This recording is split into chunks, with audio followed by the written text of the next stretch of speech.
ये exam oriented most important class की video चल रही है। जिन बच्चों के पास भी नहीं है वो इनको शेयर करें अपने फ्रेंड्स के साथ। इससे कई सारे ऑब्जेक्टिव क्वेश्चन बनते हैं। ये हमारा बेसिक है और बेसिक हर बच्चे को पढ़ना ही चाहिए। जो इंपॉर्टेंट 1 वाले सवाल, तो यहां से एक क्वेश्चन आता ही है, इस पे वेरी इंपॉर्टेंट लगा लीजिए कि द्विघाती समीकरण से ये वाला सवाल केवल 6 क्वेश्चन है, 1 2 बहुत छोटे छोटे क्वेश्चन है, 100% सवाल कराएगा। Hello student, welcome to our mathematics topper. आज मैं चैप्टर 2 डिस्कस करने वाला हूं पॉलिनोमियल का। आई होप कि आपकी पढ़ाई बहुत अच्छी चल रही होगी और आप जो मैंने टाइम टेबल बनाया था उसके अकॉर्डिंग अच्छी पढ़ाई कर रहे होंगे। कोई भी डाउट नहीं होगा आपका, कोई भी डाउट है कमेंट में पूछेगा, मैं डिटेल में बताऊंगा। आज हमारा चैप्टर दूसरा है पॉलिनोमियल। आप इसको रिवीजन करेंगे, बहुत अच्छे से डिस्कस करने वाले हैं हम पॉलिनोमियल। तो आप ये पॉलिनोमियल जानते हैं कि पॉलिनोमियल क्या होता है। पॉलिनोमियल एक अलजेब्रिक एक्सप्रेशन होती है जिसमें बहुत सारे टर्म्स होते हैं। इन टर्म्स को प्लस माइनस से जोड़कर हम एक बड़ी एक्सप्रेशन बनाते हैं। इसी को हम अलजेब्रिक एक्सप्रेशन कहते हैं, इसी को हम कहते हैं बहुपद। इस अलजेब्रिक एक्सप्रेशन में जो वेरिएबल की पावर होती है वो हमेशा होल नंबर में होती है। किसमें होती है? होल नंबर में। ये बात याद रखेंगे हम आगे भी। बहुपद में जो चर की घात होती है, चर की घात होती है वो पूर्ण संख्या होती है। वो कैसी होती है? पूर्ण संख्या होती है, होल नंबर होती है। इसको आगे भी लिखेंगे। चर की जो घात होती है हमारी वो कैसी होती है? पूर्ण संख्या होती है। दूसरा, इसके इक्वल में जीरो नहीं होता। दूसरी बात याद रखना, इसके इक्वल में जीरो नहीं होता। ये दो चीजें हमें ये पॉलिनोमियल के बारे में स्पष्ट जानकारी देती है। इससे पॉलिनोमियल का हमें पता चलता है। तो पॉलिनोमियल क्या होता है?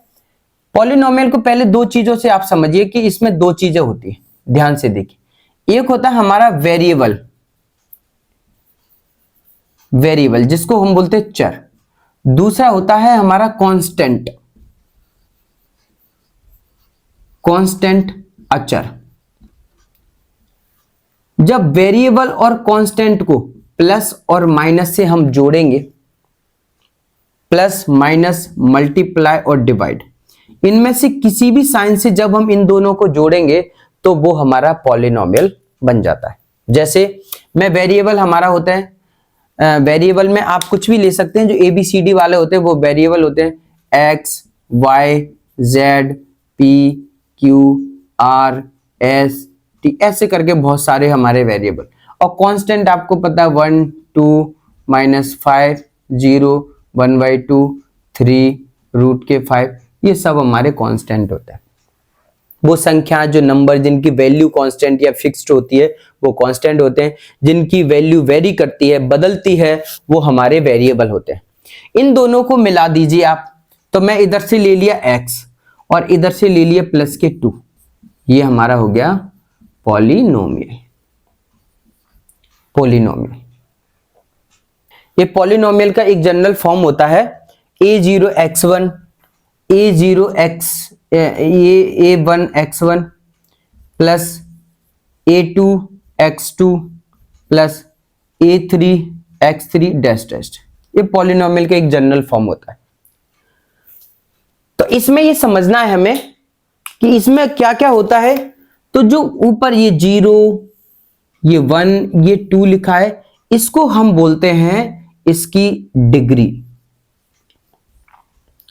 डिग्री या घात। पॉलिनोमियल की डिग्री या घात। पॉलिनोमियल कितनी घात का है, कितनी उसकी डिग्री है। तो किसी भी पॉलिनोमियल में जो मैक्सिमम वेरिएबल की पावर होती है उसी को हम डिग्री बोलते हैं। इनको बोलते हैं हम टर्म, टर्म, और हिंदी में बोलेंगे पद। ये भी हमारा टर्म है, ये भी टर्म है, ये भी टर्म है। ये सारे हमारे टर्म या पद कहलाते हैं। क्या कहलाते हैं? टर्म या पद कहलाते हैं। यदि इसमें वेरिएबल है तो वेरिएबल के जो आगे नंबर होता है इसको हम बोलते हैं कोफिशिएंट। कोफिशिएंट, इसको बोलते हैं गुणांक, हिंदी में बोलेंगे गुणांक। तो 3 चीजें हमने समझी। किसी भी चर के जो आगे होता है, ये जो चर के आगे होगा ये गुणांक, इसमें ये आगे होगा, इसका ये आगे होता है, ये होगा हमारा कोफिशिएंट या गुणांक। ये जो पूरा प्लस माइनस से जुड़ा हुआ है ये होता है हमारा टर्म या पद। और जो वेरिएबल के ऊपर घात लगी हुई है, पावर है, इस पावर को बोलते हैं 0, 1, 2, 3, इनको बोलते हैं डिग्री।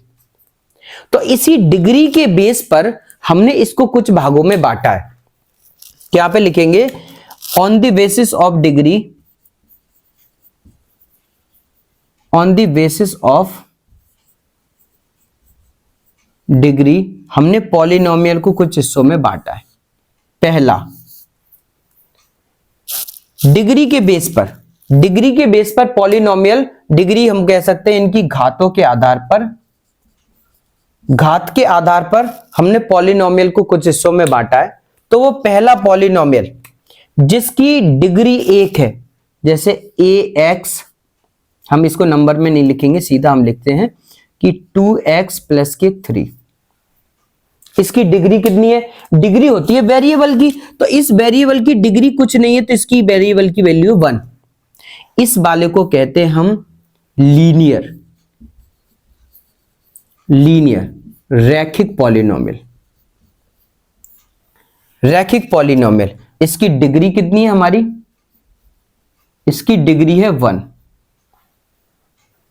इसकी डिग्री कितनी है हमारी? डिग्री है इसकी 1।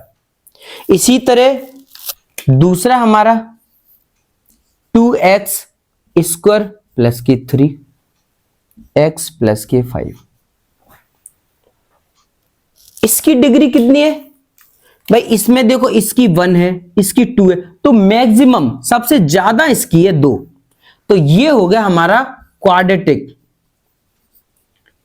क्वाड्रेटिक पॉलिनोमियल, द्विघात, द्विघात। इसकी डिग्री होगी हमारी 2। जिसकी पावर 2 हो जाती है उसको बोलते हैं क्वाड्रेटिक या द्विघातीय। तो इसमें देखिए आप, x की वेरिएबल की 2 है, यहां पे 1 भी है, लेकिन 1 से बड़ी ये है, तो जो बड़ी होती है उसी को बोलते हैं हम उसकी अधिकतम डिग्री, अधिकतम घात। तो ये इसकी x की अधिकतम, चर की अधिकतम घात कितनी है? चर की अधिकतम घात है 2। तो जिस 2 घात वाले को बोलते हैं हम क्वाड्रेटिक पॉलिनोमियल या द्विघातीय। क्या बोलेंगे? क्वाड्रेटिक पॉलिनोमियल या द्विघातीय बहुपद। और इसकी डिग्री होगी 2। जब किसी भी पॉलिनोमियल, तीसरा 3x x का क्यूब प्लस के 2x स्क्वायर प्लस के 3x प्लस के 7, इसकी मैक्सिमम पावर क्या है? आप देखेंगे इस पे क्या है? इस पे 1 है, इस पे कुछ नहीं है तो 1 है, इस पे क्या? इस पे 2 है और इस पे 3 है, तो इनसे बड़ा ये है, तो ये हो गई इसकी 3। इसको बोलते हैं हम क्यूबिक पॉलिनोमियल, क्यूबिक पॉलिनोमियल या त्रिघात, क्यूबिक पॉलिनोमियल जिसकी घात होती है 3। याद रखना, जो एक घात वाला होता है, जिस पूरे चर में, देखो इसमें चर है, ये वेरिएबल जिसकी पावर 1 है, वो होता है लीनियर, रैखिक, जिसकी डिग्री होती है 1। इसमें ऐसा वेरिएबल जिसकी घात 2 दी है, वो हो गया हमारा द्विघातीय, जिसकी पावर 2 है, उसको बोलते हैं हम, जिसकी डिग्री 2 है, क्वाड्रेटिक पॉलिनोमियल। जिसकी मैक्सिमम डिग्री 3 है, जिस वेरिएबल की पावर ज्यादा है, 3 है, वो हो जाता है हमारा क्यूबिक, जिसकी डिग्री होती है 3, क्यूबिक पॉलिनोमियल। अब जिसकी जितनी डिग्री होगी उसके आंसर भी उतने ही होंगे। तो यहां पे याद रखिए इस बात को कि जब इसकी सॉल्यूशन की बात करेंगे, सॉल्यूशन या जीरोस की बात करेंगे, शून्यांक, इसके हल या शून्यांक, इसके हल या शून्यांक की बात करेंगे, सॉल्यूशन, तो जिसकी डिग्री 1 है तो उसका एक ही हल होगा, उसका एक ही आंसर होगा। तो इसका एक ही आंसर होगा, इसके सॉल्यूशन, इसका आंसर क्या होगा? एक ही आंसर होगा। जिसके डिग्री 2 है उसके सॉल्यूशन भी 2 होंगे। तो इसके सॉल्यूशन को हम कहते हैं, हम ये भी कह सकते हैं, इसका सॉल्यूशन 1 होगा, वो होगा अल्फा। इसके सॉल्यूशन 2 होंगे, जिसको हम नाम देते हैं अल्फा और बीटा। इसके 2 सॉल्यूशन होंगे, अल्फा और बीटा। इसके 3 सॉल्यूशन होंगे, अल्फा, बीटा और गामा। 3 सॉल्यूशन होंगे, अल्फा, बीटा, गामा। तो अब याद रखना, जिसकी जितनी डिग्री उसके उतने सॉल्यूशन। और ये 3 वाला हम जनरली पढ़ते नहीं है, हमारी क्लास में नहीं है। हमारी क्लास में केवल ये 2 दिए गए हैं, 2 में भी ये ज्यादा इंपॉर्टेंट है। क्वाड्रेटिक पॉलिनोमियल, ये चैप्टर का नाम ही है हमारा पॉलिनोमियल, जिसमें हम पढ़ेंगे क्वाड्रेटिक पॉलिनोमियल। तो आपको ये समझ आया होगा कि किसी भी पॉलिनोमियल में 2 चीजें होती है, एक वेरिएबल होता है, एक कांस्टेंट होता है। इन दोनों को मिलने से जो पॉलिनोमियल बनता है, इस पॉलिनोमियल में जो x की वेरिएबल की जो पावर होती है उसको हम डिग्री कहते हैं, इन वाले को हम पद कहते हैं, टर्म कहते हैं। और जो वेरिएबल के आगे लिखा रहता है, हर वेरिएबल के आगे कुछ ना कुछ होगा, कुछ नहीं होगा तो उसको 1 मानेंगे। तो इसका वेरिएबल के आगे ये है, तो ये हो गया हमारा कोफिशिएंट या गुणांक। इस बात को नोट करिए। अब हमारा देखिए कि विच आर नॉट पॉलिनोमियल। हमने ये समझ लिया कि पॉलिनोमियल क्या होता है और कौन कौन से पॉलिनोमियल होते हैं। एग्जाम में आया कि कौन सा पॉलिनोमियल नहीं है, उसको सिलेक्ट करना बड़ी बात है। तो उसको समझने के लिए हमें समझना पड़ेगा कि हमने एक बात देखी थी कि वो जिसकी चर की घात पूर्णांक होती। तो आप याद रखिए कि कौन से पॉलिनोमियल नहीं होते, नॉट पॉलिनोमियल। यदि किसी के चर की घात, पहला, यदि वेरिएबल की पावर, वेरिएबल की डिग्री, वेरिएबल की डिग्री निगेटिव है, निगेटिव है, तो वो पॉलिनोमियल नहीं होगा। एग्जाम्पल जैसे 5x की पावर -1 प्लस के 2, तो इस वेरिएबल की पावर निगेटिव है। ये क्या है? निगेटिव है। ये पूर्ण संख्या नहीं है, पूर्ण संख्या 0 से स्टार्ट होती है, तो ये हमारा पॉलिनोमियल नहीं होगा। दूसरा, वेरिएबल रूट के अंदर हो, वेरिएबल रूट के अंदर हो। यदि रूट के अंदर लिखा है, आप एग्जाम्पल देखिए, कोई भी नंबर रूट के अंदर लिखा है, जैसे √x प्लस के 3, ये वेरिएबल नहीं है, क्योंकि वेरिएबल रूट के अंदर आ गया, रूट के अंदर नहीं होना चाहिए।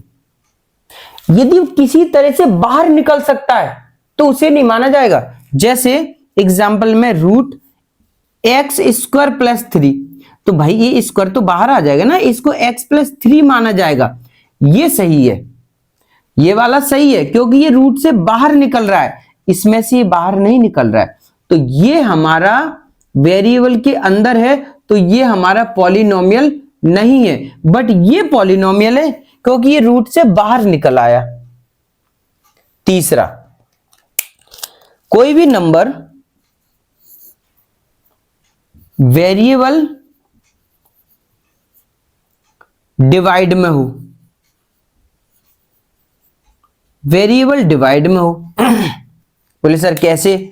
आप ऐसे, यदि 1/x प्लस 3 लिखा है, तो ये देखो डिवाइड में, वेरिएबल डिवाइड में नहीं होना चाहिए, ये हमारा पॉलिनोमियल नहीं है।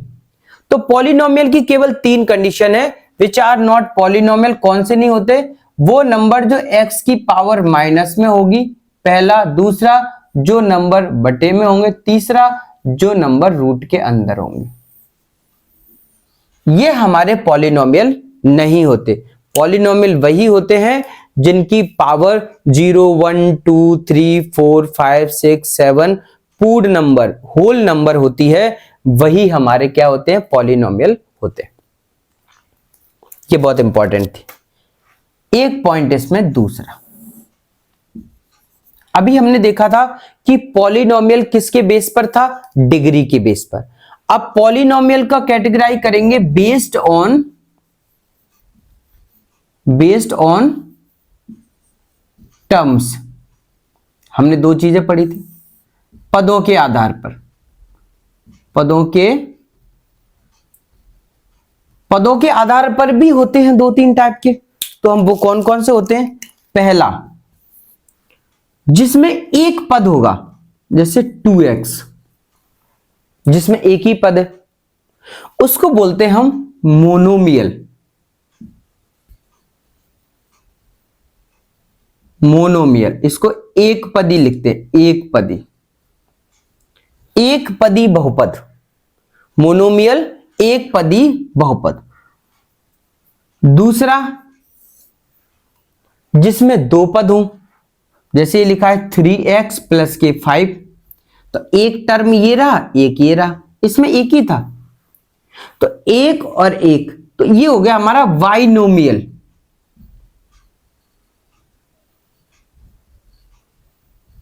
द्विपदी, बाइनोमियल द्विपदी, जिसमें दो पद है। पदों के आधार पर ये बात याद रखना है हमें कि ये बेस्ड ऑन टर्म्स है, वो बेस्ड ऑन डिग्री था, वो घात के आधार पर बंटवारा किया था। यहां पे हमने ये बेसिक में हमने ले लिया, क्लास 9th का कुछ पोर्शन है, बेस्ड ऑन टर्म्स, पदों के आधार पर, तो इसको मोनोमियल कहा, एक पदी, जिसमें जब दो टर्म आ जाते हैं, दो पद आ जाते हैं, इसको कहते हैं बाइनोमियल द्विपदी। तीसरा है 3x स्क्वायर प्लस के 2x प्लस के 5, इसमें कितने पद हैं? तो इसमें तीन पद हैं, एक, दो और तीन, तो इसको बोलेंगे ट्राइनोमियल, ट्राइनोमियल त्रिपदी, त्रिपद या त्रिपदी, ट्राइनोमियल। तो बाइनोमियल, मोनोमियल, बाइनोमियल, ट्राइनोमियल, ये पदों के आधार पर है। वो घात के आधार पर क्या था हमारा? रैखिक, लीनियर, क्वाड्रेटिक और क्यूबिक। दोनों याद करना, दोनों आप एक साथ लिख सकते हैं। इसमें दो इंपॉर्टेंट पॉइंट हैं, उनको आप नोट करना, उन्हीं की वजह से मैं ये पढ़ा रहा हूं। बोले सर ये तो ठीक है, इसमें कांस्टेंट और वेरिएबल है, कांस्टेंट और वेरिएबल है, ये तो ठीक है। यदि कोई नंबर ही अकेला आ जाए, जैसे लिखा है 2, 5, 6, तो इसको बोलते हैं हम कांस्टेंट पॉलिनोमियल। ये स्पेशल है, इसको बोलते हैं हम कांस्टेंट पॉलिनोमियल, कांस्टेंट पॉलिनोमियल। और इसकी पावर, इसकी डिग्री, कांस्टेंट पॉलिनोमियल की यदि डिग्री की बात करेंगे, इसकी घात होती है 0। कांस्टेंट पॉलिनोमियल की घात होती है 0, क्योंकि चर की घात होगी, चर यहां पे है नहीं, तो चर की 0 घात होगी, तभी वो खत्म हुआ है। तो बच्चे बोले 0 कैसे होगी? तो मैं बता सकता हूं, यहां पे आप ध्यान दें कि 2x की पावर 0 होगा, और x की पावर, किसी भी घात की पावर 0 का मान होता है 1, तो इसकी घात तो हमारी जी होगी ना 0, इसकी घात क्या होगी? 0। तो यहां पे जब 2 की जगह 1 रख दोगे, तो आंसर क्या आ जाएगा? 2 आ जाएगा। देखो 2 आ गया। तो आपको इसमें ध्यान नहीं देना, ये तो मैंने उन बच्चों के लिए बता दिया जो ज्यादा क्यूरियस होते कि सर हमें बताओ, डिटेल में बताओ। तो आप जब कांस्टेंट पॉलिनोमियल होगा, कांस्टेंट अचर बहुपद बोलते हैं, तो उसकी घात होगी हमारी 0। बोले अचर बहुपद 2, 3, यदि सर 0 ही आ जाए तो उसको भी देख लीजिए, वो भी मैंने इंपॉर्टेंट है। यदि कोई नंबर 0 ही आ गया, ये हो जाता है हमारा 0 पॉलिनोमियल, 0 पॉलिनोमियल ही बोलेंगे, 0 पॉलिनोमियल, शून्य बहुपद।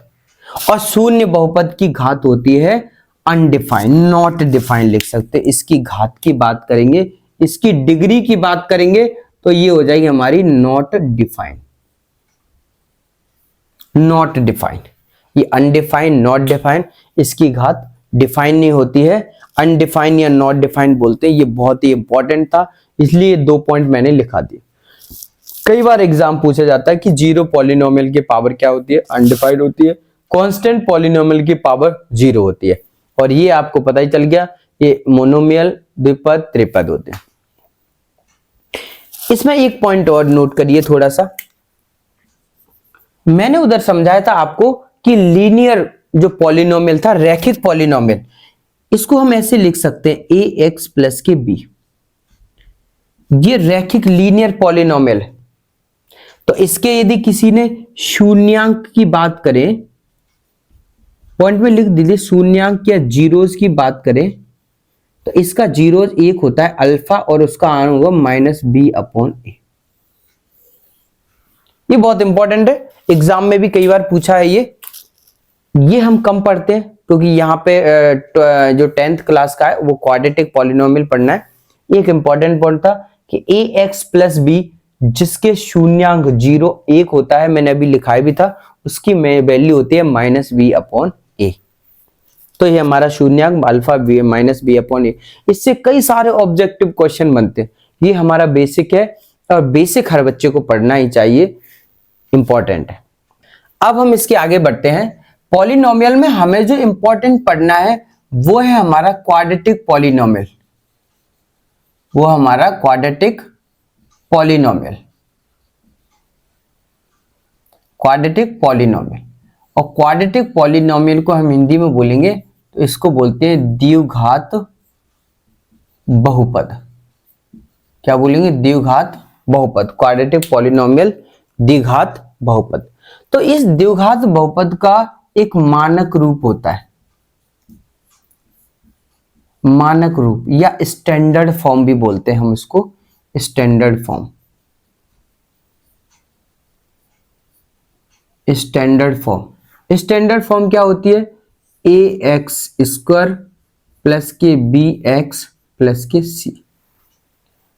ये किसी भी द्विघाती बहुपद की एक स्टैंडर्ड फॉर्म होती है, तो जिसमें x हमारा ये वेरिएबल है, यहां पे लिख सकते हैं इसमें a b c ये रियल नंबर है, रियल नंबर है, और a नॉट इक्वल टू 0 वास्तविक संख्या है, रियल नंबर है, और a हमारा क्या है? 0 नहीं है।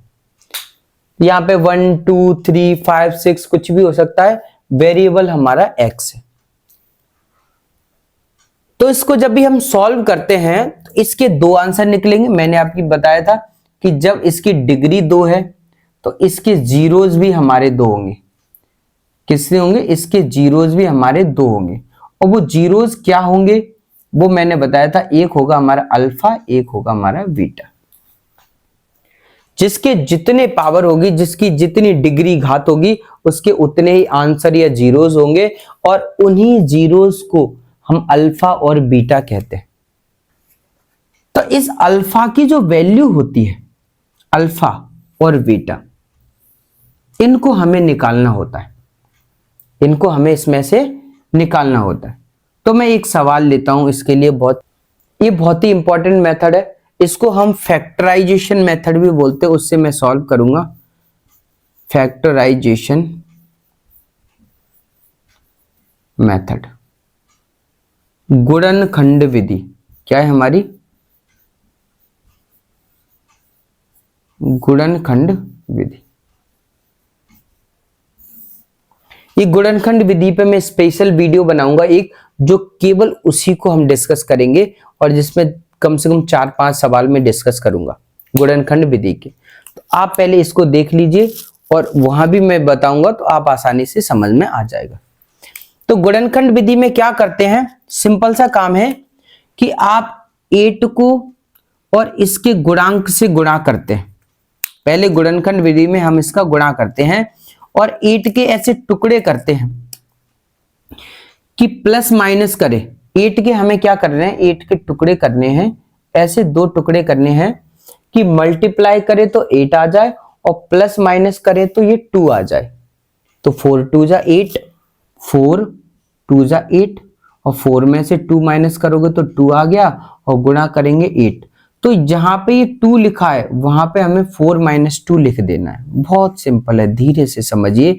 हम इसके टुकड़े कर रहे हैं, इसके। तो हमने लिखा एक्स स्क्वायर माइनस एक्स, जहां पे ये 2 लिखा है 2, वहां पे हम ये लिख देंगे 4 माइनस के 2 माइनस 8। कुछ नहीं किया, हमने केवल इस 2 के 2 टुकड़े कर दिए। ऐसे टुकड़े कर दिए कि मल्टीप्लाई करें तो 8 आना चाहिए, और माइनस करें या प्लस करें तो ये आना चाहिए। तो देखो 4 में से 2 माइनस करोगे तो ये 2 आ जाएगा। बहुत सिंपल है, कुछ भी हमने नहीं किया है। आप इसको मिटा सकते हैं बाद में, क्योंकि इसकी हमें जरूरत अब नहीं है। अब इसमें मल्टीप्लाई करो, एक्स स्क्वायर इसका करेंगे तो माइनस के 4x, इसका इसमें करेंगे तो माइनस माइनस प्लस 2x, और ये माइनस का 8। अब इसके 2 पार्ट कर लीजिए, एक तो हमारा ये हो गया और एक हमारा ये हो गया। इन दोनों में कुछ कॉमन आ रहा है, यहां पे तो x x है और यहां पे 4 और x है, यहां पे कोई नंबर नहीं है। तो यहां से x और यहां से x एक कॉमन आ जाएगा, यहां पे बचेगा x माइनस x बाहर चला गया, अंदर बचा हमारा 4। इन दोनों में से क्या है, देखो यहां पे x है यहां पे नहीं है, तो x कॉमन नहीं ले सकते, फिर हमारे पास 2 बचा है, तो हम क्या करेंगे 2 कॉमन लेंगे, तो 2 यहां से बाहर निकल गया तो बचा x माइनस 2 से डिवाइड करेंगे तो 4। अब देखो x माइनस 4 ये दोनों में है, तो दोनों में है तो ये कॉमन आ जाएगा x माइनस के 4, यहां से बचेगा x और यहां से बचेगा प्लस के 2। अब हमें इसके जीरोस निकालने, जीरोस का शून्यांक का मतलब है कि बराबर में शून्य कर दीजिए, तो हम इसको करेंगे x माइनस के 4 बराबर में 0 कॉमा x प्लस के 2 बराबर में 0। तो जो x का मान आएगा ये उधर जाएगा हमारा, तो माइनस का प्लस हो जाएगा, तो ये हो जाएगा हमारा 4, और ये वाला x बराबर में ये 2 प्लस का है उधर जाएगा तो माइनस का 2। बड़े ध्यान से देखिए, बहुत ही सिंपल है, आपको केवल 2 ही स्टेप पे ध्यान देना है, एक तो ये पहला वाला स्टेप और दूसरा ये कॉमन वाला स्टेप, ये तो है। अब देखो ये भी x लिखा है, ये भी x लिखा है, तो प्रॉब्लम ये है कि मुझे x की वैल्यू कितनी है, कोई 4 कोई बोलेगा -2, दोनों ही सही है, तो हमने नाम बदल दिए, इसको कह दिया हमने अल्फा इक्वल टू 4 और इसको कह दिया हमने बीटा इक्वल टू -2। वो ये देखो हमारे पास क्वाड्रेटिक इक्वेशन है, इसकी पावर डिग्री 2 है, तो इसके आंसर भी 2 होंगे, एक का नाम अल्फा होगा एक का बीटा, वो आ गया एक का अल्फा एक का बीटा। तो अल्फा का वैल्यू कितना आया 4 और बीटा का वैल्यू कितना आया -2। तो जो लास्ट नंबर था जिसके हमने फैक्टर किए थे वही आंसर हो जाता है। तो ये बात समझ में आ गई, ऐसे होता है हमारा फैक्टर। दूसरा, इसी में छोटा सा काम और जुड़ा हुआ है, वो छोटा सा काम है कि हमें इसके रिलेशन बताना है। ये जो नंबर है हमारा साथ में, इसको मैं पास में करता हूं, ये नंबर देखो x स्क्वायर माइनस के 2x माइनस के 8, ये जो इक्वेशन है हमने उधर लिख ली, ये जो पॉलिनोमियल है इधर लिख लिया है। अब इस पॉलिनोमियल से इसको बोलते हैं, हमने ये बताया था आपको कि जो इसके आगे लिखा रहता है वो हमारा गुणांक होता है, ये गुणांक होता है। तो जब भी हम इन दोनों के कंपेयर करेंगे इनकी तुलना करेंगे, तो देखो एक्स स्क्वायर इसका गुणांक क्या है, इसका तो कुछ नहीं है तो हम 1 मान लेते हैं। ये मैंने बताई थी, जिसका गुणांक कुछ नहीं है, कोफिशिएंट कुछ नहीं है, उसको हम 1 मान लेंगे। तो देखो एक्स स्क्वायर तो एक्स स्क्वायर, यहां पे 1 यहां पे a, तो a की वैल्यू हो गई हमारी 1। दूसरा ये x, तो x के आगे क्या है -2, x के आगे क्या है b, तो b की वैल्यू हो गई हमारे -2। बहुत सिंपल, आसानी से समझो। तीसरा ये है हमारा c, इसमें x तो है ही नहीं, तो हमारा ये हो गया c, तो c हो गया -8।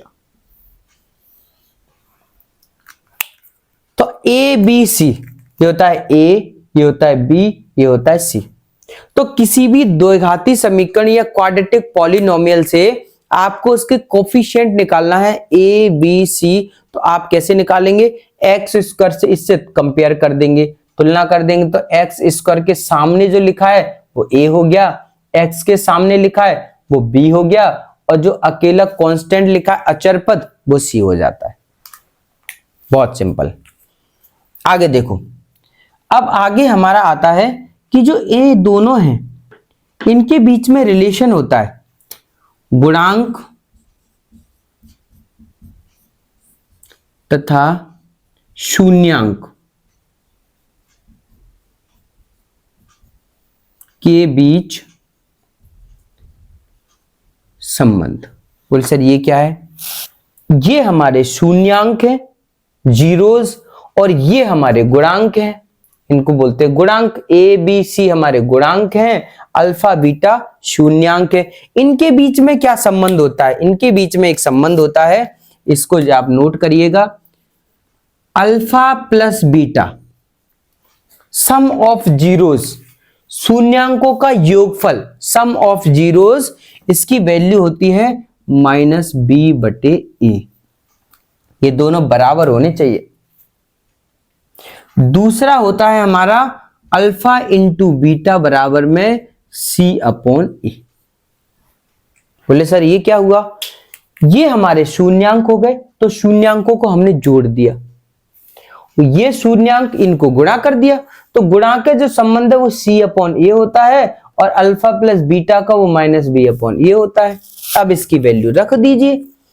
अल्फा की कितनी है हमारे पास 4 प्लस बीटा की कितनी है -2, बी कितना दिया हमारे पास -2, और ये कितना दिया है 1। इसको सॉल्व करेंगे, 4 -2 बराबर में -+2, और 4 में से 2 गया तो 2 बराबर में 2। देखो बराबर आ गया।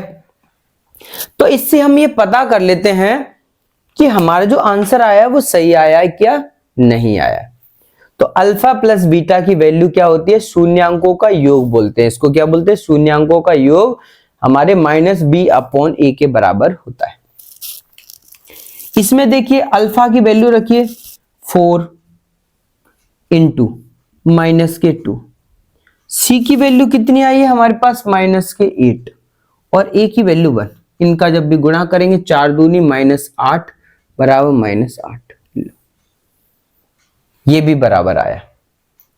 तो ये हो गया हमारा गुणनखंड विधि से इसके शून्यांक निकाल दिए हमने, जीरोस निकाल दिए, और ये गुणांक और शून्यांकों में संबंध भी बता दिया जो कि हमारा बराबर आया। ये हमारे क्वेश्चन है। इस तरह के बहुत सारे लगभग 6 क्वेश्चन होते हैं। तो ये मैंने फैक्टराइजेशन मेथड समझाने की कोशिश की। इस पर मैं एक स्पेशल वीडियो बनाऊंगा जिसमें 4-5 सवाल डिस्कस करूंगा। अभी भी करने वाला हूं। इसके बाद जो सवाल है वो हम पहले फैक्टर निकालेंगे, और ये शून्य निकालना तो बहुत आसान है। केवल हमें इसको कंपेयर कर देना, तुलना कर देना, ABC निकाल के इनको जोड़ देना और b/c लिख देना। तो आप इसको नोट करिए, मैं और क्वेश्चन कराता हूं। ये पहला क्वेश्चन था जो यहां तक पूरा हुआ। अगला हमारा ये क्वेश्चन है, इसको और ध्यान से समझिए, डिटेल में समझिए। सेम वैसा ही क्वेश्चन है। इसमें भी कहा गया है 4s², ये 5 नहीं है, ये s है। इसकी जगह x y z डाउट होता है तो कुछ भी ले सकते हैं। 4s² माइनस के 4s + 1, इसके भी आपको जीरोस फाइंड करना है, और ये रिलेशन बताना है, जीरोस एंड कोफिशिएंट में रिलेशन बताना है, वेरीफाई करना है। बहुत सिंपल सवाल है, आप देखिए। पहले मैं इसका जब भी सॉल्व करूंगा तो इसके पहले मैं जीरोस निकालूंगा। तो 4s² माइनस के 4s और प्लस के 1। तो मैं जीरोस कैसे निकालूंगा? इनका 4 का मल्टीप्लाई करूंगा, 4 का 1 में तो आया मेरा 4। अब 4 के ऐसे टुकड़े कर दूंगा कि मैं मल्टीप्लाई करूं तो ये आए, और प्लस माइनस करूं तो ये आए, तो हो जाएंगे 2 और 2। इनको प्लस करेंगे तो 4 आएगा, और मल्टीप्लाई करेंगे तो 4 आएगा। बस मुझे ये 4 की जगह ये दोनों रख देनी है। देखो 4s² माइनस s, यहाँ पे 4 2 प्लस के 2 प्लस के 1। ये पहला काम है, यही बच्चे गड़बड़ कर देते हैं, और यही गलती नहीं करनी है हमें। यहाँ पे 2 + 2, वहां पे हमने ये रख दिया। अब देखो 4, अब तो बस मल्टीप्लाई करके माइनस अंदर करोगे तो 2s माइनस के 2s प्लस के 1। इसमें से कुछ कॉमन ले लो, 2 पार्ट बना लो। जब भी 2 पार्ट बनाओगे इसके तो 2s कॉमन लोगे यहां से, तो 2s चला गया तो यहाँ पे बचा 2s, और यहाँ बचा -1। यहां से -1 कॉमन लोगे तो 2s माइनस के 1। अब यहां से देखो 2s दोनों में है, तो 2s - 1 कॉमन ले लिया, और ये बचा हमारा इधर 2s, और यहां से बचा -1। अब हमें इसके जीरोज निकालने हैं। जीरोज निकालने हैं तो इसको बराबर में कर दो, तो मैं यहां कर देता हूं रेड पेन से 2s - 1 बराबर में 0, और 2s - 1 बराबर में 0। इसको उधर ले जाओ तो s बराबर में, ये उधर जाएगा तो प्लस का 1, और 2 मल्टीप्लाई का नीचे आएगा तो 2। इसका भी s निकालोगे तो इसका भी हो गया हमारा 1/2। अब दोनों का नाम सेम है, वैल्यू भी सेम है, तो हमने इसको नाम बदलने के लिए इसका नाम दे दिया अल्फा बराबर में 1/2, और कॉमा बीटा बराबर में 1/2। ये हो गए हमारे जीरोस, याद रखना ये हो गए हमारे जीरोस, अल्फा बीटा, ये दो शून्यांक आ गए। इसका आधा क्वेश्चन सॉल्व हो गया हमारा, यहां तक हो गया, ये शून्यांक निकल आए। अब हमें इसका रिलेशन बताना है, तो हम यहाँ पे लाइन खींचते हैं एक रिलेशन बताने के लिए। तो अब हम जब रिलेशन बताएंगे तो पहले हमें क्या करना है, ए बी सी का मान निकालना है। तो हम लिखेंगे कम ए इक्वल टू, ए का मान कितना होगा ये वाला, क्योंकि एस स्क्वायर तो 4, बी का मान क्या होगा ये वाला -4, और सी का मान क्या होगा जो बचा वाला 1। ये बात हमने पहले बहुत अच्छे से समझ ली कि ये कहां से आया है, हमने इससे तुलना की है, ए एक्स स्क्वायर प्लस के बी एक्स प्लस के सी। तो एक्स स्क्वायर एस स्क्वायर ये तो दोनों वेरिएबल है, तो ए की वैल्यू होगी 4, बी की वैल्यू होगी -4 और सी की वैल्यू होगी 1। हर बार हम वही चीज नहीं नोट करेंगे कि बार बार हम उसको कंपेयर करते रहें। एक बार हम समझ गए कि ए की वैल्यू इतनी, बी की वैल्यू इतनी, सी की वैल्यू इतनी। अब हमें रिलेशनशिप बताना है, तो रिलेशन बिटवीन, तो हमें वेरीफाई करना है। तो हम जानते हैं कि अल्फा प्लस बीटा क्या होता है, -b/a, और अल्फा इंटू बीटा क्या होता है, c/a। तो अल्फा इंटू बीटा, अल्फा की वैल्यू दी है हमें 1/2 प्लस बीटा की दी है 1/2, और हमारे पास b कितना दिया है, b दिया है -4, तो माइनस तो पहले लगा है -4, a की वैल्यू दी है 4। अल्फा इंटू बीटा 1/2 इंटू 1/2 बराबर, c की वैल्यू दी है 1 और a का मान दिया है हमारे पास 4। इसका एलसीएम लोगे तो आ जाएगा हमारा 2, 1 प्लस के 1, ये हो गया 4/4। इसका गुणा करोगे तो 1 2 दूनी 4 बराबर में 1/4। देखो ये तो बराबर हो गया। इसको करेंगे तो ये हो जाएगा 2/2 बराबर में 4/4। 4 से 4 कट गया 1 और 2 से 2 कट गया 1, तो 1 बराबर में ये भी। यदि ये बराबर नहीं आते हैं तो कहीं ना कहीं हमने गलती कर दी। तो ये वेरीफाई होना है, तो हम कह सकते हैं हमारा ये वेरीफाइड हो गया, वेरीफाइड, ये सिद्ध हो गया, हमारा प्रूफ हो गया कि 1 की वैल्यू बराबर है और इधर भी बराबर है। तो आपको ये ऐसे ही करना है, जब भी आप एग्जाम में करेंगे तो ये वाला पार्ट इसी के नीचे लिखना है। हमें कहाँ लिखना है, यहीं पे वेरीफाई डाल के, और हम ये पार्ट इसके नीचे लिख देंगे। तो आपका ये क्वेश्चन, इसी तरह से और भी क्वेश्चन है बहुत सारे, आप ये नोट करिए। अब थोड़ा फास्ट हमें मूव करना है। ये हमारा तीसरा क्वेश्चन है। क्वेश्चन की लैंग्वेज वही है, इसके शून्यांक ज्ञात करना है तथा relationship between zero as coefficient, इनके शून्यांक और गुणांकों के बीच में संबंध स्थापित करना है। तो हम इस सवाल को जब भी सॉल्व करेंगे सेम ऐसा ही क्वेश्चन है, थोड़ा अब हम फास्ट करेंगे। 2 क्वेश्चन हमने बहुत ही स्लो और बेसिक से कर लिए। इसको करेंगे तो आप देखो पहले तो इसे सुधारना पड़ेगा। अभी हमारा फॉर्मेट क्या होता है, ए एक्स स्क्वायर प्लस के बी एक्स प्लस के सी, मतलब पहले स्क्वायर आता है फिर एक्स आता है फिर सी आता है। इसमें पहले स्क्वायर है, एक्स इधर कर दिया, तो आप इसको यहाँ पे ले आओ और इसको यहाँ पे, तो ये हो जाएगा 6x स्क्वायर -7x और ये -3। अभी हमारा सही हो गया। 1-2 क्वेश्चन ऐसे दे देता है ताकि बच्चों को ये पता चले।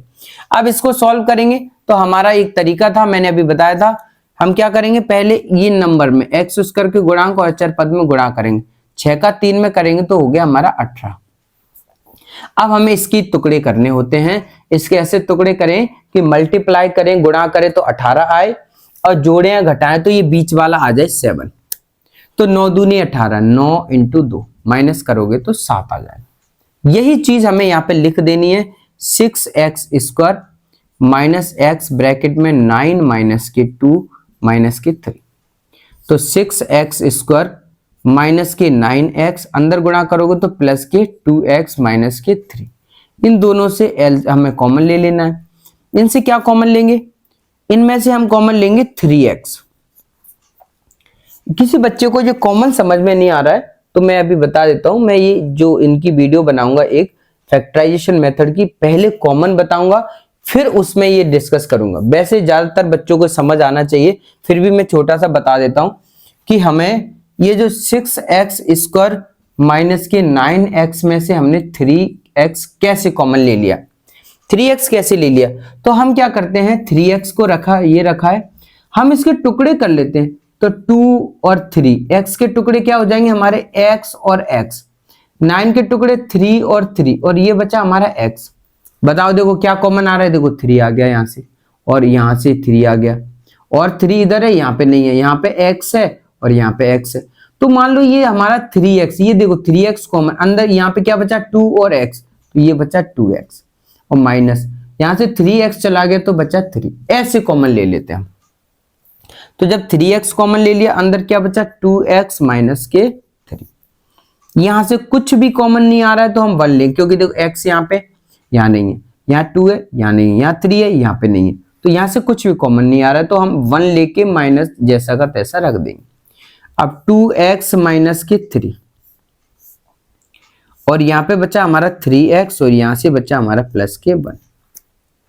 अब हमें इसके जीरोज निकालने, तो जीरोज निकालने के लिए हम क्या करेंगे, 2x माइनस 3 बराबर में 0 और 3x प्लस के 1 बराबर में 0। जब हमें शून्यांक का जीरोज निकालने तो 0 0 के बराबर में हम उसे कर देंगे, तो इसको कर दो, 2x बराबर में ये उधर जाएगा तो 3 हो जाएगा, ये 3x बराबर में माइनस का 1, x बराबर में 3/2, और इसका करेंगे x बराबर में माइनस के 1/3। इसी को हम कह देते हैं अल्फा, और इसी को कह देते हैं हम बीटा। क्या हो गया, यही हमारा हो गया अल्फा और यही हमारा हो गया बीटा। अब इसका हमें क्या करना है, इसका हमें ये करना है, यहां तक सॉल्व हो गया, अल्फा बीटा हमने निकाल दिए। अब हमें relationship between zeros and coefficient में रिलेशन बताना है। तो रिलेशन बताने के लिए आपको पता है पहले हमें एबीसी की वैल्यू चाहिए, तो हम क्या करेंगे, पहले ए की वैल्यू बताएंगे। ए बराबर क्या दिया है, ए बराबर है हमारा 6, बी बराबर हमारा क्या है, बी बराबर दिया है हमारा माइनस के 7, सी बराबर कितना दिया, माइनस के 3। बस अब हम इसको वेरीफाई करेंगे, वेरीफाई सत्यता की जांच करेंगे, तो वो हमें पता है अल्फा प्लस बीटा बराबर कितना होता है, माइनस के b/a, और अल्फा इंटू बीटा बराबर में होता है c/a। ये याद कर लीजिए, बहुत सिंपल है, माइनस b/a और c, पहले b के बटे में a रख दो, फिर c के बटे में a रख दो। अल्फा प्लस बीटा हमारा दिया है 3/2 प्लस माइनस के 1/3, माइनस बी की वैल्यू कितनी दी है, माइनस, और इसमें माइनस के 7, ए का मान कितना दिया हमारे पास 6। इसी तरह जब भी हम इसमें रखेंगे तो अल्फा इंटू बीटा, हमारा अल्फा कितना दिया 3/2, बीटा कितना दिया माइनस के 1/3। अब इसमें c/a रखेंगे तो c का मान कितना दिया हमारे पास माइनस के 3, ए का मान तो वो ये 6। बस बहुत सिंपल हो गया। जब भी आप इसको सॉल्व करोगे तो आप ऐसा कर दो, एलसीएम, जो एलसीएम लेना चाहते हैं वो एलसीएम ले दें, मैं क्रॉस मल्टीप्लाई भी कर सकता हूं, तो 9 माइनस के 2/6 और 7/6। इधर भी करेंगे आप, मल्टीप्लाई करेंगे तो माइनस के 3/6 और माइनस के 3/6। देखो हो गया आंसर, ये बराबर हो। इसका भी 9 में से 2 माइनस करेंगे तो 7/6। ये हो गया वेरीफाई। तो क्वेश्चन ज्यादा बड़ा नहीं है, बहुत ही छोटा है। आप पहले उसके शून्यांक निकालो, ये हमारे शून्यांक हो गए इसके और शून्यांकों के बीच में ये संबंध हो गया। 2 नंबर का क्वेश्चन है, 1 नंबर यहां है और 1 नंबर आपका यहां पे। यदि 3 नंबर का क्वेश्चन आता है तो आप समझिए कि 2 नंबर इसके हैं और 1 नंबर इसका है। दोनों की तैयारी करनी है आपको, या फिर 1.5 नंबर इसका होगा तो 1.5 नंबर इसका होगा। इस तरीके से बहुत सिंपल तरीके से हमारे ये सवाल हो गया। 4th क्वेश्चन है हमारा 4u स्क्वायर प्लस के 8u। यह भी क्वेश्चन में हमें यही करना है, इसके शून्यांक ज्ञात करना है और relationship between zero and coefficient में हमें संबंध बताना है। तो आप इसको जब भी हल करेंगे तो बच्चे कहेंगे सर ये कैसा है, इसमें तो कुछ नहीं दिया। नहीं दिया है तो कोई बात नहीं, आपको यहां से कुछ कॉमन दिख रहा है, कॉमन दिख रहा है तो कॉमन ले लीजिए। तो मुझे लग रहा है 4u कॉमन है यहां से, तो 4u चला गया तो एक u बचा, यहां से 4u चला गया तो यहां से 2 बचा, हमारे दो एक ही हो गया, एक ही हो गया। अब हमें शून्यांक निकालने, तो शून्यांक निकालने आपको पता है 4u बराबर में 0 कर दो और u प्लस के 2 बराबर में 0 कर दो। तो u की वैल्यू क्या आ गई 0/4 और यहां से u की वैल्यू क्या आ गई, ये उधर चला गया तो माइनस का 2 हो गया। तो u की वैल्यू आ गई यहां से 0 कॉमा और u की वैल्यू आ गई यहां से माइनस के 2। तो ये देखो दो हमारे 0 की, u की वैल्यू हो गई 0 और इसी को हम कहेंगे अल्फा और इसी को हम कहेंगे बीटा। बेटा नहीं बेटा, beta. Alpha equal to 0, beta equal to minus k 2। अब हमें इसके बीच में रिलेशन बताना है। जब भी हमें रिलेशन बताएंगे, हमें रिलेशन बताना है, तो रिलेशन के लिए पहले हमें एबीसी की वैल्यू चाहिए। तो आप देखो इसके लिए एबीसी, तो ए कितना होगा हमारा, ए की वैल्यू क्या होगी, ए की वैल्यू होती है इसके आगे वाली, ए की वैल्यू होगी हमारी 4। बी की वैल्यू क्या होगी, बी की वैल्यू होती है इस वेरिएबल के पास वाली 8। बोले सर सी की तो इसमें दी नहीं है, जब सी की वैल्यू नहीं दी गई है तो उसके लिए हम क्या रखेंगे 0। सी की वैल्यू जब नहीं दी गई तो हम क्या रखेंगे 0। अब हमें पता है अल्फा प्लस के संबंध बताना है, तो अल्फा प्लस के बीटा बराबर में माइनस बी अपॉन ए, कॉमा अल्फा इंटू बीटा बराबर में क्या होगा सी अपॉन ए। बहुत सिंपल। अल्फा प्लस बीटा आप रख दीजिए, अल्फा की वैल्यू 0 प्लस के -2 और बीटा की वैल्यू कितनी दी है आपको माइनस के 8 अपॉन ए की वैल्यू 4। सॉल्व करेंगे तो -2 और 4 दूनी 8 माइनस के 2। बहुत बढ़िया, बराबर आ गया। इधर करेंगे तो 0 इंटू माइनस के 2 और 0/4 गुणा करेंगे तो 0 भाग देंगे तो 0। बताइए कितनी कठिन बात है। ये सवाल कई बार एग्जाम में आया है, बहुत ही सरल सवाल है। 4u स्क्वायर प्लस के 8u और ये सॉल्व कर दिया। ये पिछले साल हमारे एग्जाम में आया है और बच्चे नहीं कर पाते, कई बार गलती कर देते। तो आपको पहले इसके शून्यांक जीरोज निकालने फैक्टर करके, फिर इनके बीच में रिलेशनशिप बताना है कि रिलेशन बताना है क्या आंसर है। ये 5वां क्वेश्चन है हमारा। सेम क्वेश्चन यही है हमारा कि इसके शून्यांक ज्ञात करना है तथा इसके बीच में रिलेशन, इसका भी सेम है। मैं ये कर रहा हूं, आप जब तक प्रैक्टिस करिए मैं इसको बताता हूं। वीडियो को पॉज करके आप प्रैक्टिस करिए। तो ये देखिए जब भी आप सॉल्व करेंगे, बोले सर ये वो क्वेश्चन है जिसमें बी वाला सेक्शन नहीं दिया, कोई दिक्कत नहीं, आप क्या कर सकते हैं वो करिए। तो ये लिखा है टी स्क्वायर माइनस के 15, तो हम क्या कर सकते हैं इसका फॉर्मूला बना सकते हैं, टी स्क्वायर माइनस के रूट के 15 का स्क्वायर।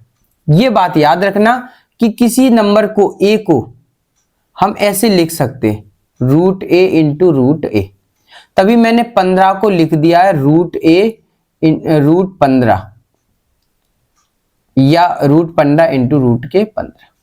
इसका स्क्वायर करना चाहेंगे तो रूट के 15 का स्क्वायर हो जाएगा, तो वही मैंने लिख दिया। इसका फॉर्मूला होता है हमारा a माइनस बी का, आप लिख सकते हैं यहाँ पे a का स्क्वायर माइनस b का स्क्वायर का फॉर्मूला होता है a माइनस के b और a प्लस के, रख दीजिए आप t माइनस के रूट के 15 और t प्लस के रूट के 15। जीरोज निकालने हैं तो 0 के बराबर में कर दीजिए, t माइनस के रूट के 15 बराबर में 0, कॉमा t प्लस के रूट के 15 बराबर में 0। तो t की वैल्यू कितनी आ गई, t की वैल्यू आ गई रूट के 15, यहां से t की वैल्यू आ गई माइनस रूट के 15। तो इसी t को हमने कहा है कि ये है हमारा अल्फा और ये है हमारा बीटा, इसी को हमने नाम दिया, ये है हमारा अल्फा और ये है हमारा बीटा। आधा सवाल सॉल्व हो गया, हमारे जीरो शून्यांक निकला है। अब इसके बीच में संबंध बताना है, आपको रिलेशन बताना है, रिलेशन बिटवीन दो चीजों के बीच में संबंध बताना है।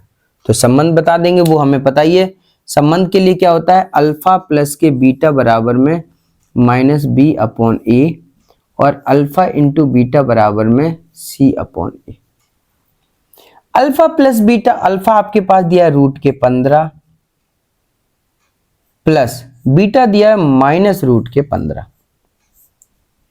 बी की वैल्यू कितनी दी है, अभी हमने इसमें ए बी सी नहीं निकाल पाया, तो पहले इसको हटा के ए बी सी निकालें। तो ए बी सी निकालो, तो ए की वैल्यू कितनी है, इसमें देखो ए की वैल्यू है 1, बी की वैल्यू क्या है, बी होता है वो वेरिएबल वाला, टी वाला तो वो है नहीं, तो वो 0। सी की वैल्यू क्या है, माइनस के 15। अब हो गया। अब आप वो निकाल दीजिए संबंध, जब बताओगे तो अल्फा प्लस के बीटा बराबर क्या होगा, माइनस बी अपॉन ए, और अल्फा इंटू बीटा बराबर में क्या होगा, सी अपॉन। इसमें मान रख दीजिए, हमारा आंसर आ जाएगा। अल्फा प्लस बीटा की जगह हमारे पास क्या दिया है, रूट के 15 माइनस रूट के 15 बराबर, बी की वैल्यू क्या है, 0 बटे ए की जगह 1, तो इससे ये कट गया, तो 0 बराबर में 0। अल्फा इंटू बीटा रूट के 15 इंटू माइनस रूट के 15, सी की वैल्यू दी है माइनस के 15 बटे 1। इनका गुणा करेंगे, अभी मैंने बताया था, चाहे इनका इधर लिख लो या इनको इधर लिख लो, बात बराबर। तो ये हो जाएगा माइनस के 15 बराबर माइनस के 15, ये हो गया हमारा आंसर। बात बहुत सिंपल हुई। तो ये हमारा वेरीफाई हो गया। कितना छोटा सवाल है, आपके 2 या 3 नंबर का क्वेश्चन हो गया। आपने इसके फैक्टर निकाले, गुणनखंड निकाले, इसके बाद हमने इसमें रिलेशन स्थापित कर दिया, relationship between coefficient and zeros. हमारा लास्ट क्वेश्चन बचा है आज का, वो ये क्वेश्चन है। वैसे ही आपको करना चाहिए पॉज करके, आपको केवल उनके बीच में फैक्टर निकालने। तो जब भी मैं इसको भी कर देते हैं, सॉल्व करेंगे तो क्या हो जाएगा, इसके और इसका गुणा करते हैं, एक्स स्क्वायर का गुणांक और अचर पद में गुणा करते हैं, वो आया हमारा 12। इसके फैक्टर करने हैं, इसका मल्टीप्लाई करें तो 12 आना चाहिए, और प्लस माइनस करें तो 1 आना चाहिए, तो वही हो गया 4 माइनस के 3 इक्वल टू 1, और इसका मल्टीप्लाई ही 12 हो गया। तो लिख दीजिए आप 3x स्क्वायर माइनस, यहीं पे 1 की जगह 4 माइनस 3, तो 3x स्क्वायर, इसका अंदर गुणा करेंगे तो माइनस के 4x, अंदर करें प्लस के 3x और माइनस के 4। इन दोनों से कॉमन ले लीजिए, कुछ भी जो आए। यहां से x कॉमन आ रहा है तो 3x माइनस के 4, यहां से कुछ नहीं आ रहा है तो 1 ले लो, 3x माइनस 1 हर किसी में होता है, किसी भी नंबर में 1 होता है, इनबिल्ट होता है। यहां से ये कॉमन ले लेंगे दोनों से, तो 3x माइनस के 4 कॉमन ले लिया, तो यहां बचा x प्लस के 1। बताइए इसमें कोई प्रॉब्लम है? अब हमें इसके जीरो निकालने हैं, तो इसको बराबर में करेंगे, 3x माइनस 4 बराबर में 0 और x प्लस के 1 बराबर में 0। इसको उधर ले जाएंगे, सॉल्व कर देंगे, तो ये उधर जाएगा तो हमारा प्लस का हो जाएगा, और ये मल्टीप्लाई डिवाइड में जाएगा तो 3। इसकी वैल्यू निकालोगे तो ये उधर जाएगा, तो हमारा किस में हो जाएगा, माइनस के 1। पर इसी को हम कहते हैं, इसी को कहते हैं हम अल्फा, और इसको कहते हैं हम बीटा। ये हमारा हो गया अल्फा और ये दूसरा हो गया हमारा बीटा। तो ये हमने शून्यांक निकाल ली, यहां तक आधा सॉल्व हो गया। अब हमें इसके रिलेशन से बिटवीन जीरोज एंड कोफिशिएंट का हमें संबंध निकालना है, तो हमें रिलेशन बताना है, इनका रिलेशन बताना है। तो पहले ए बी सी निकाल लो, तो ए बराबर में हमारा हो जाएगा 3, बी बराबर में हो जाएगा -1 और सी बराबर में हो जाएगा माइनस के 4।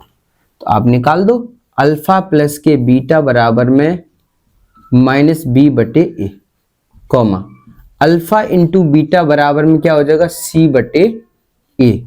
बहुत सिंपल। अल्फा प्लस बीटा का मान क्या है, अल्फा का मान है 4/3 और बीटा का मान है हमारे पास माइनस के 1। बी की वैल्यू कितनी है, माइनस के 1 और ए की वैल्यू 3।